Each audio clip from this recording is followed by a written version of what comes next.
Hey guys, welcome to another edition of the Suburban Driving with Miranda. This week I have the all-new 2020 Lexus UX 250H. I've gathered up my thoughts and I'm here to tell you all about them. Sitting inside the 2020 Lexus UX 250H might seem a little overwhelming at first. There's a lot going on in here, and truthfully, I like it. Lexus has always had really pretty interiors. Their cars in general are gorgeous on the outside. We'll talk about the spindle grille when we get to the exterior. But in terms of design inside, they're really ergonomic. They're really aesthetically pleasing. Everything is kind of within reach. It makes sense. I don't get in and wonder, why is that button there? Why can't I reach that properly? And this interior fits me perfectly. This is a very small car. It's a very compact car. It is their smallest, I believe. I pulled up beside a CT, Lexus CT the other day, and I felt like I was on par with the sizing for it, which seems about right. In terms of cargo space in the back, this doesn't have a massive trunk because the battery is back there, so the flooring of the trunk is quite high up. The roof line is very low because of the shape of the back, which kind of hinders the rear view viewing out the back for blind spots. I have quite a large blind spot out the side here. The rear window is quite small because, again, the design of the rear, but it looks very pretty. And if you want to sacrifice cargo space and visibility for beauty, then this is the car for you. Back to the inside though, this is the F Sport edition, so it has the F Sport seats, which are the highly bolstered ones. You see F Sport here on the back headrest. I've got all the red stitching here. I have F Sport on my steering wheel. I've got red stitching on the shifter. Let me tell you what I hate first. The trackpad. So in every Lexus that I've been in with the trackpad, I hate it a little bit more every time I use it. And hate is a very strong word, but I feel like it's appropriate in this stage. And you can ask any journalist, I feel, who has driven a Lexus with the trackpad. None of us like it. It's super distracting, and maybe because we don't live with it long enough, we need to admit that we only have the cars for a week. We don't get to get used to them further than 7 days in before we switch it up again and we're driving something else. So maybe we need that longer learning curve to get used to this trackpad. But personally, I find it super distracting, really like twitchy. You know, if you hit a bump and you're trying to get to something on here and you're on the trackpad, your finger moves, you're not on the right button anymore, you're trying to look at that, you're trying to look at the trackpad, you're trying not to crash the car. It's a lot. But in this model, there's this really cool little section right here where your hand sits and you have your tune, radio, volume, media, and you can change the tracks here, because let's be honest, what we all do the most of these systems is change songs and radio stations. I mean, who's really checking the weather and going through maps so intently or checking other apps on here? You're not. You're changing music because you got bored of what was on the radio. So this is what you really want to get to the most. And it's a really cool location for it. Works really well, fits my hand super well, and it's really easy to get used to. So kudos to Lexus. They didn't get rid of the trackpad, but at least they added something that's a hell of a lot more functional and really easy to use. And also down here, I've got my EV mode, my stop hold button. All of my HVAC stuff is here, really easy to get to. I like the layeredness of the dash. Again, this pulls over from Toyota. When I had the RAV4 last week, I mentioned like the little shelving system. This does not have that, but it has the same layered look. The screen is really nice and big and long. I have a beautiful analog clock here. I love that touch too. With all the digitalness of the world these days, I love a nice analog clock on the dash. I think it's really classy. And then up here, I have my traction control and I have my drive modes, sport, normal, and eco. Super easy to get to. One of the only vehicles I think that have these dials in this location, and at first it might seem distracting or like it would get in the way of you driving, but it's a perfect location for it, because if you want to make a quick change, you've got it right there. I've got my paddle shifters for when I'm in sport mode, and I have my charge pad down here. Really nice amount of storage in here with some USB ports.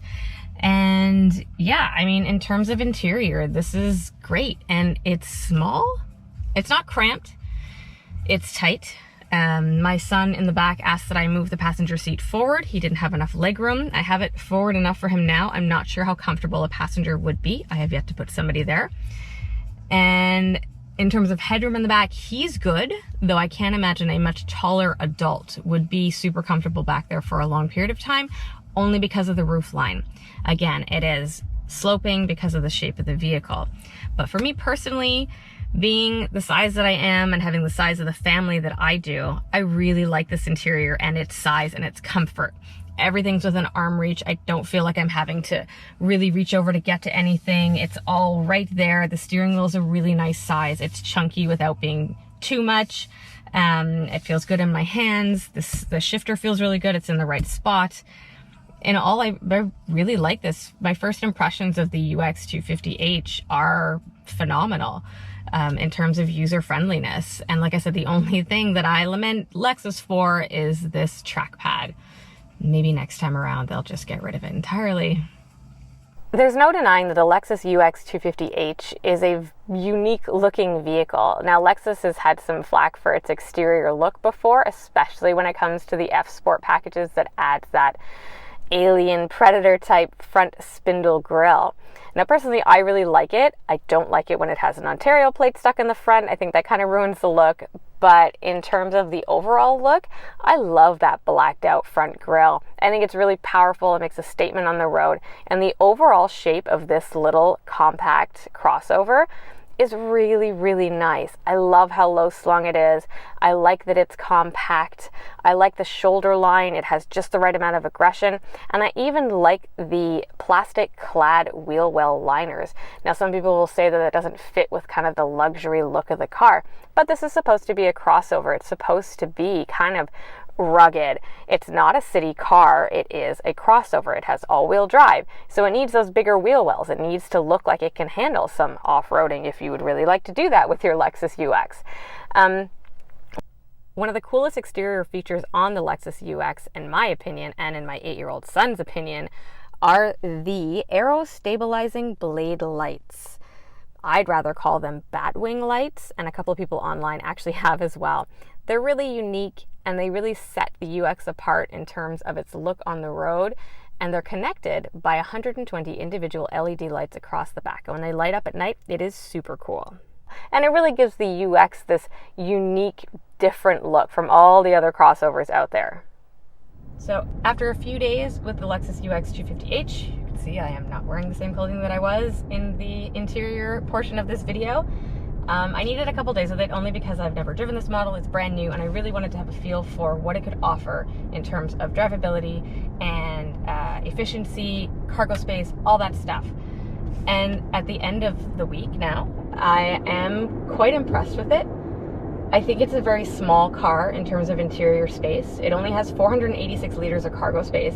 That's only about 100 more than a Volkswagen Golf with the seats up. And because the trunk is so high up, the bottom platform, you don't have a lot of the height that you would in a normal hatchback. That being said, it still has a decent back seat. When the three of us were in here, we didn't feel like we were cramped. We didn't feel like it was overcrowded. And I've done some shopping and I put some bags back there, plus, you know, son's karate equipment, all that stuff. And again, it didn't feel overly tight. So I think for a family like mine, it's a good vehicle. Now, what about the drive?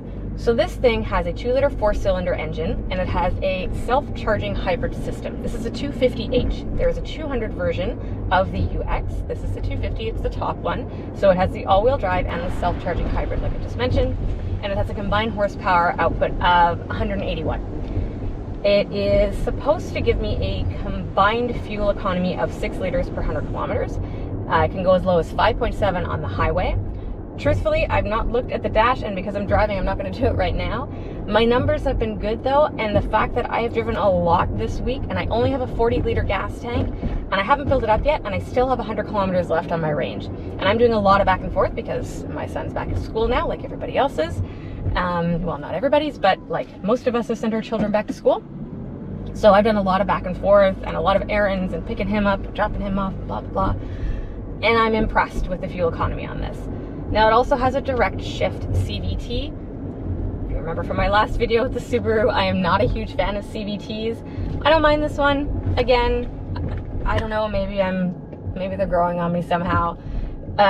It's a little bit loud at times. If I accelerate on the highway, it gets a little bit droney.